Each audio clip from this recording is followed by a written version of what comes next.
Hello Aries, Sun, Moon, Rising, and Venus signs. Kamusta kayo? Sana ba nasa mabuti kayong kalagayan? Welcome back po sa Star Tarot. Kung bago kayo dito, welcome din kayo. Thank you sa inyong support.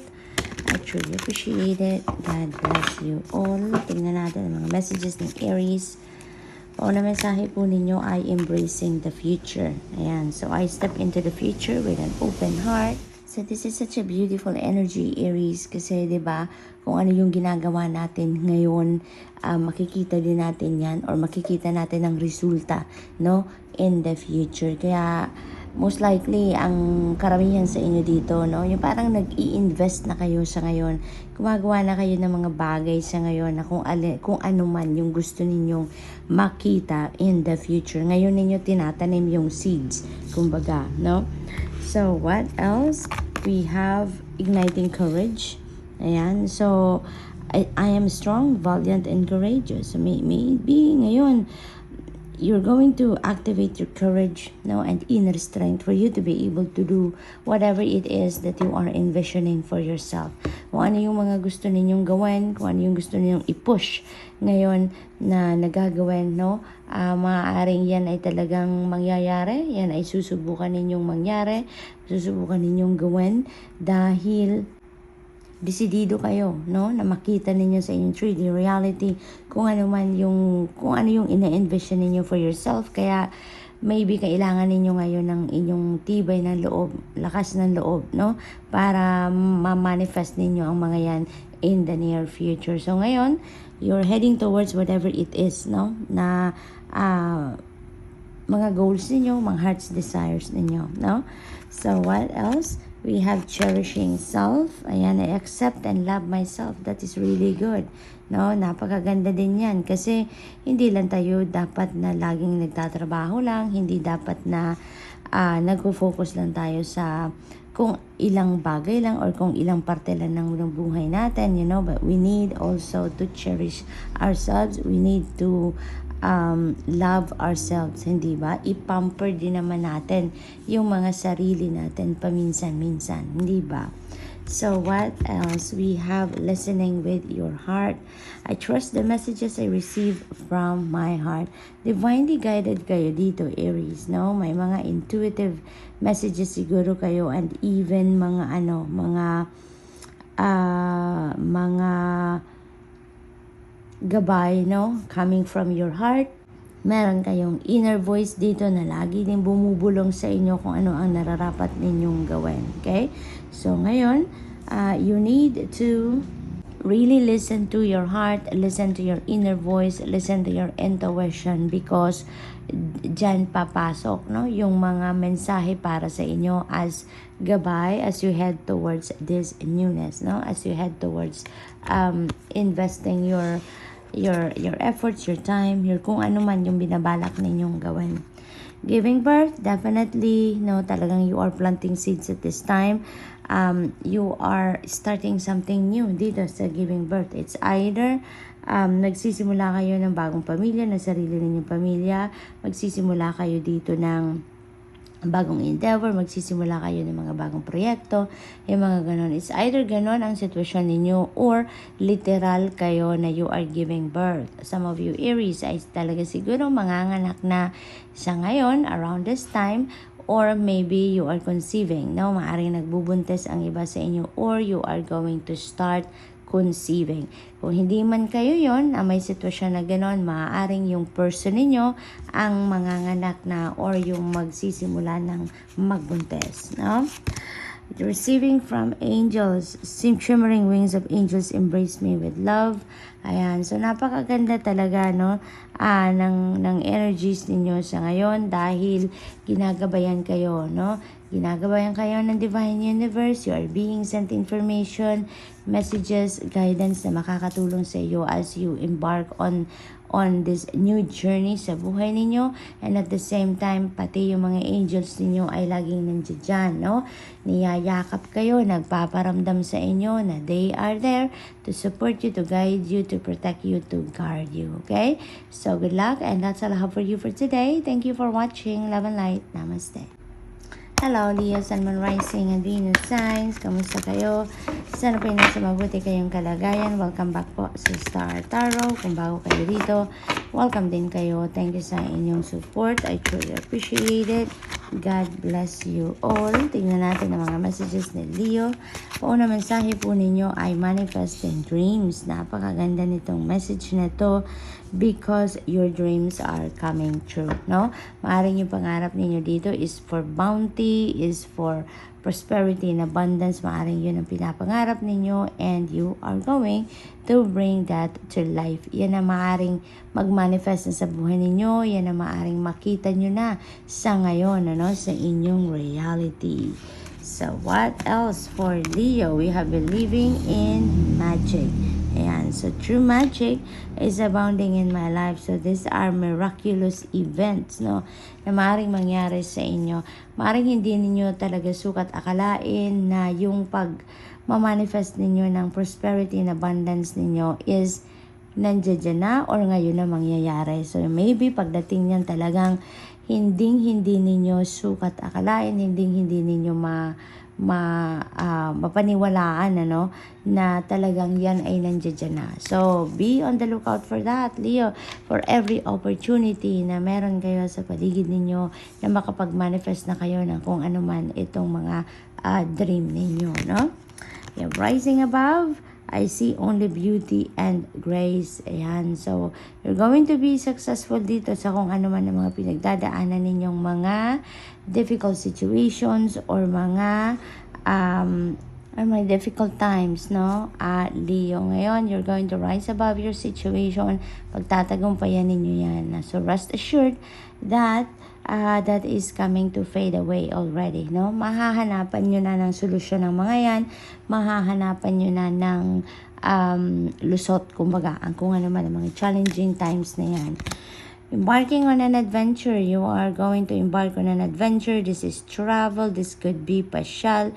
This could be anywhere, no? Maaring international travel ito. Maaring overseas ang pasyal na to, no? Or posible din na domestic lang din naman ang pasyal ninyo sa ngayon, Leo, but definitely meron travel na magaganap dito for some of you. Simplifying your life. I cherish the simple pleasures of life. Napakaganda, naglilinis siya. So maybe decluttering ang ganap ni Leo sa ngayon. Maaring balak talaga ninyo around this time na mag-clean up.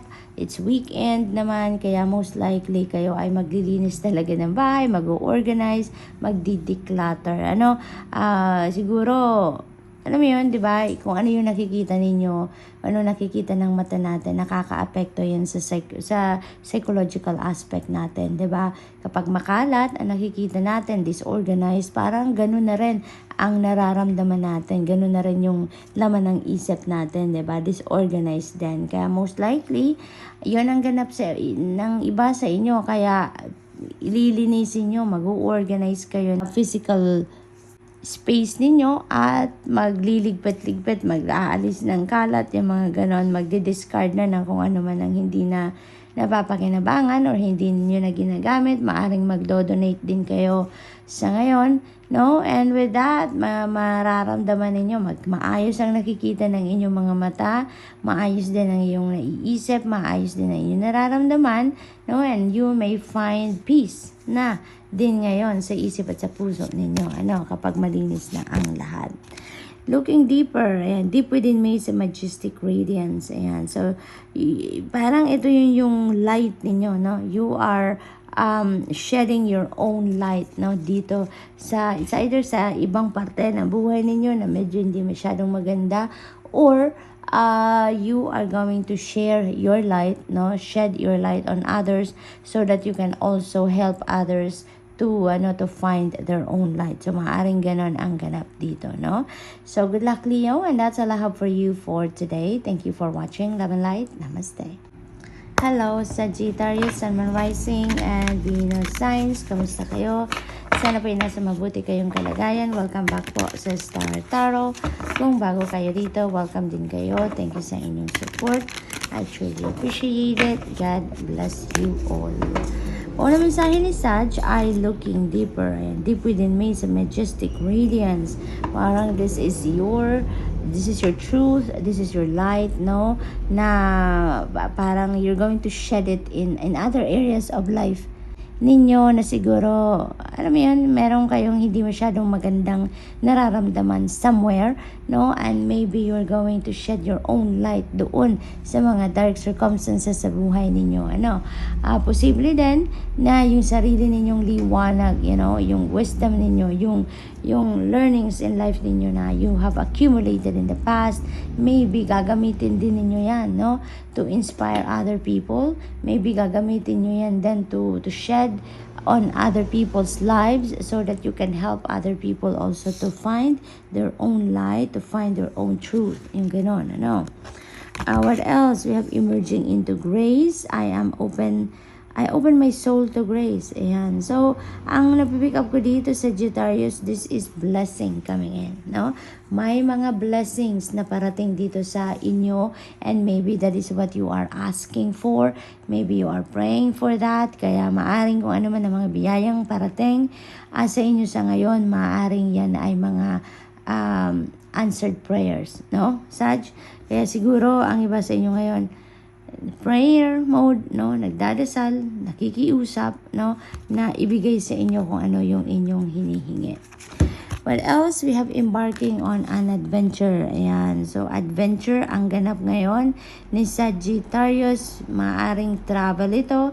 Maybe across the globe ang travel ng iba sa inyo or other parts of the world. Maaring ganon. Or this could be travel, local travel lang din, no?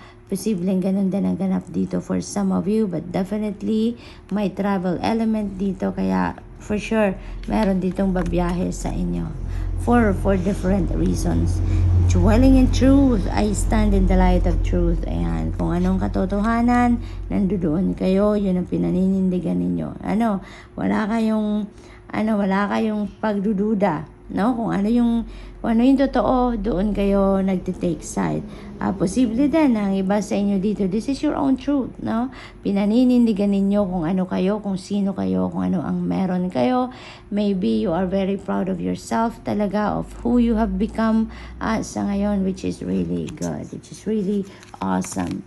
What else? We have breaking barriers. I am expanding beyond limitations into joy and freedom. Ayan. So, parang kayo dito, you are rising above your situation. Kasi, kahit ano man dito yung mga difficulties na pinagdadaanan ninyo, you are going to break that difficulty. You're going to cut the cords between you and whatever that is na difficulty na pinagdadaanan ninyo sa ngayon.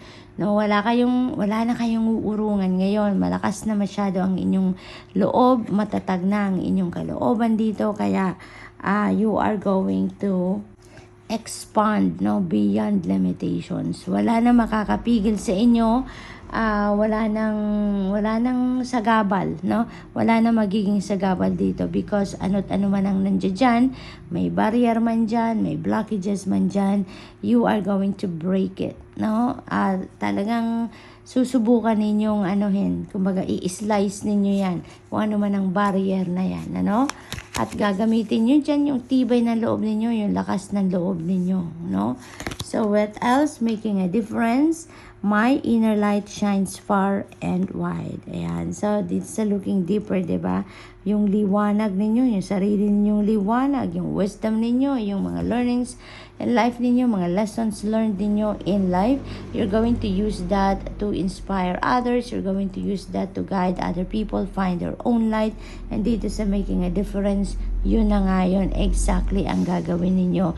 This is your mission sa ngayon, or maybe this is your purpose sa ngayon, and you are going to make a difference in the lives of many. Okay? So, yun ang ngayon ninyo, yun yung purpose ninyo. Yun ang mission ninyo in life, that you are going to make a difference in the lives of many. You're going to inspire them. You're going to be a beacon for them. Kayo yung gagabay, no? Kayo yung gagabay sa ibang tao. So, good luck. And that's all I have for you for today. Thank you for watching Love and Light. Namaste.